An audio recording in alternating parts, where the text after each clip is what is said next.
Hey, what's up YouTube, and welcome to part 1 of our introductory series to Relic Knights. Relic Knights is a 30mm sci-fi anime-themed skirmish game by Soda Pop Miniatures and Ninja Division. In Relic Knights, 2 or more players control a cadre of between 4 and 20 miniatures. The cadres compete, setting hero against villain in a number of scenarios. Each cadre consists of a knight, either a questing knight or one of the larger relic knights, any number of uniques, minions, and squads, according to the current 6 different factions or 2 different affinities. Games typically run from 30 to 120 minutes, and that depends on the number of points that you're playing, the victory point total that you set, and can be influenced by the number of players playing the game. Typical games of Relic Knights are 50 points. And this is typically played on a 3x3 or 3-foot-by-3-foot board with lots and lots of terrain. While larger games consist of multiple knights in a cadre, and those might be played on a 4x4 board. To give you a point of reference here, most starter sets for Relic Knights run between, say, 28 and 32 points, and with maybe 1 or 2 small boxes, you'll be playing at 50 points. Alternating activations are determined using an activation queue that's set on a battle mat. Therefore, there are no structured turns once the game begins. In addition, there are no deployment zones in Relic Knights. Hero and villain will alternate placing their objectives, units, boosts on the board until both players have all of their models down. And this puts the models directly into the action starting from the very first activation of the game. Each activation consists of an initial move, an action, and a follow-up move. And again, this also further keeps a brisk pace to the game. In Relic Knights, there are no dice. Instead, there is a card-based system using a resource known as Esper. And managing this Esper resource will allow you to perform attacks and maintain defenses against opponents. Some of these actions that require Esper also have a press mechanic, and this press mechanic allows you to invest even more Esper to unleash either a more powerful version of the attack, or to bolster your defense, or cause additional effects. Games of Relic Knights are heavily scenario-based, and there are up to 6 different means of scoring VP. You control the length of the game often by setting the correct VP that you and your opponent wish to play to.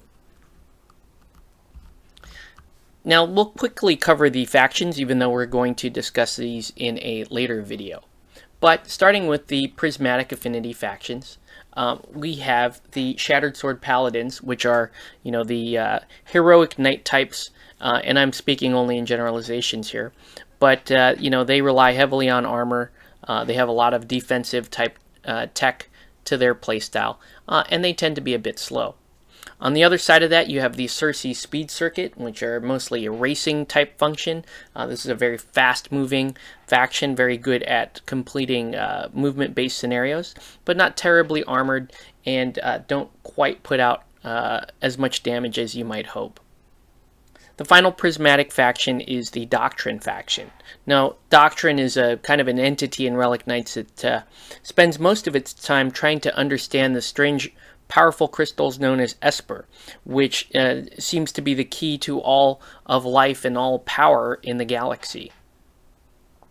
Next, we're going to move over to the Void faction, starting with the Black Diamond Corps. Now, the Black Diamond Corps is kind of like the Guns for Hire paramilitary group.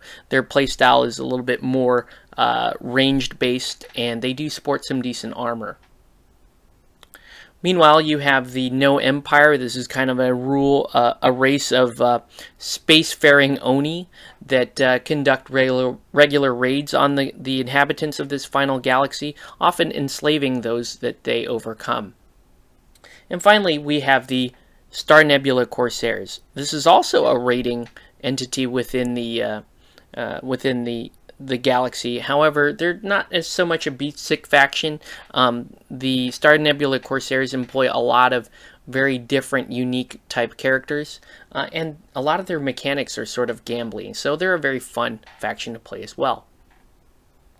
Now, discussing the hobby side of Relic Knights, we have to include the fact that the miniatures are multi-part PVC plastic kits. And these plastic kits are similar to, say, like your privateer press type kits, where there is going to be some cleanup involved. These kits do require super glue, so you cannot use plastic cement. And you're going to have to spend some time cleaning up some mold lines in Flash. However, that said, you run a very small model count, so the skirmish side of the game allows you to build and paint up your cadre very quickly and easily. And the aesthetic itself is a highly anime themed. So we're talking pinup girl style models, robots, fuzzy style creatures, and the theme is pervasive, even though each faction really does have its unique look and theme. Some of the pros to this game is that Relic Knights employs a number of truly unique mechanics. Now, these mechanics fly in the face of your typical convention when we're talking skirmish games. As I mentioned earlier, no deployment zones, no turns. This really isn't about killing or wiping your opponent off the board so much as it is obtaining your scenario and disrupting your opponent at key moments of the game. There is a fantastic resource management that happens in this game when you talk about the ability to manage your activation queue so that you can keep your most important models activating in the queue without having to activate every other single model. It also facilitates a comeback mechanic when you are running low on models. So that's one thing you manage. You manage, obviously, the Esper that's in your hand. You manage held Esper. You manage your spacing and your movements and your deployments and your objectives. Resource management is key to this game, and it's one of the things that really gets me excited about playing it. Finally, the game is very convenient. You keep a reasonable low model count, and you can play 50 points whether or not you're playing a demo or you're playing a full game. All you really have to change is the VP conditions for wins. So you can always play a short game with a decent amount of miniatures, just set the VP points a little bit lower. Now the game is also deeply thematic, like I said. The Esper theme carries very heavily into the game mechanics and the fluff as well. The anime theme is just a huge draw. It's what got me into this game in the first place, and I deeply enjoy the look and theme of the models. Now, for cons, though, this is also a problem because while I love anime and a lot of Relic Knights fans love anime, not everybody loves anime. Therefore, if you find some of the themes in the anime a little overly suggestive or you're just not a fan of it, you may not enjoy Relic Knights. Relic Knights is also a brand new miniatures game, and with a V1 launch, things can sometimes be a little bit buggy, and we're talking about the Kickstarter delays and the issues, and that has left a sour note in some people's mouths, but ultimately we are past that point now, and people are starting to collect and build their Relic Knights. Now, the miniature quality is one thing I will bring up as well. Relic Knights has some of the best miniatures I've ever seen in a miniatures game. However, it also suffers some quality with regards to certain sculpts. And I'm talking mainly troops with high amounts of mold lines. Sometimes scaling is a little bit strange because you may have some uniques that are a little bit bigger than the troops as well. So that can be something to be aware of when we're talking about Relic Knights. Finally, though, I would just like to point out that, I've been playing a lot of different skirmish games lately, and I really do feel like Relic Knights is a standout game. This is one of my favorite games that I think I've ever played. The mechanics are so much different, and they challenge everything that people think they know about skirmish and miniature gaming today. A lot of people want to talk about efficiency of models, and they want to line up statistics, and they want to kind of math their way through this system. And I tell veteran wargamers, hey, that's fine for a lot of the other games that you play, but that's not going to do you so well in Relic Knights. In Relic Knights, you're really going to need to add to your skill set. You're going to need to learn how to manage activations. You're going to learn to manage when to do disruptive moves, when to drop AoEs to buff or debuff. There are so many fantastic things that this game affords, and That's a great thing, but it also implies a large learning curve. But the cool thing, like I said, is that that learning curve is imposed to both veteran and new player alike.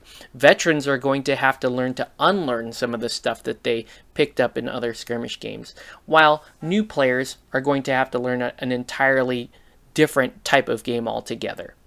That said, Relic Knights really is the game for me, and I'm really looking forward to this series, guys. Stay tuned for some more episodes on some very key concepts, and we're going to follow up with a play example. So that's it for this video. I want to thank you guys for watching, and we will catch you on the next one.